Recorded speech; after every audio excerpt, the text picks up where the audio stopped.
আপনি কি ভেবেছেন আপনার নামাজ দিয়ে আপনি জান্নাতে যাবেন? আপনি তাহাজ্জুদ গুজার, সেজদা দিতে দিতে কপালে দাগ ফেলেছেন, এটা আপনারা জান্নাতে নেবে না।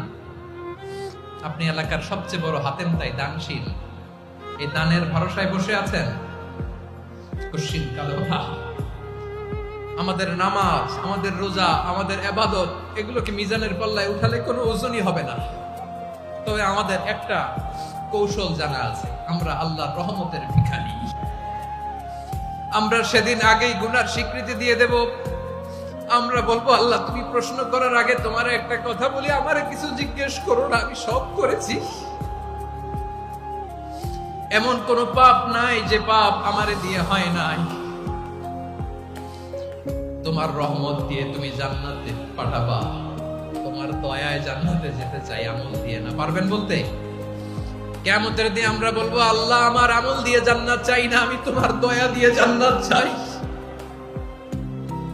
তোমার দয়া ছাড়া আমার কোনো উপায় নাই।